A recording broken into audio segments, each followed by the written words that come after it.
I am running for office because I want to make a difference for the Osage Nation. I have worked here for the past 7 years for the nation, and I would like to see a change as a constituent, how the government's being ran. There is a problem with getting along, everybody getting along. It's always like a competition, and I think if we just all realize that we're focusing on the same thing, we would be able to get a lot further in our efforts. I'm currently attending TU Law School. I started in January. Before that, I attended OSU in Tulsa, and I got my Master's in Business Administration in 2013. And then before that, I went to Oklahoma State also, and I got my secondary education bachelor's degree, and I taught English for 4 years after I got that. Then I realized that the classroom really wasn't for me, so I wanted to try something different, and that's when I went back to business school. And then I started working for the nation at the Gaming Commission. I first started out as a compliance officer and then moved to an investigative agent, and I worked there for 3.5 years.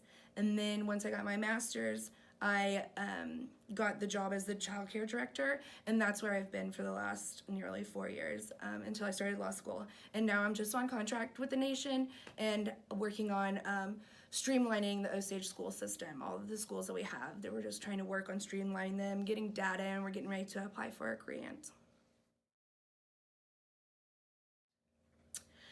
I think that if I were to get elected, I would focus on transparency. I want to be the voice of the constituents and what they want to see. What kind of information do they want to know? What kind of numbers do they want to see? I would continue to expand immersion. I think that the immersion school is wonderful. Every bit of part that I got to be of that has really been awesome, because I kind of started, I was involved like when I very first started on ground up. I think we need to concentrate on our language and our culture. We don't want to lose that. I mean, that's how we are a sovereign nation. I would really like to continue to see this Osage school system be streamlined and see all of those efforts followed through. And I would just like, I would like some more economic development. We definitely need to kind of diversify in that. But I would really appreciate your vote on June 4th.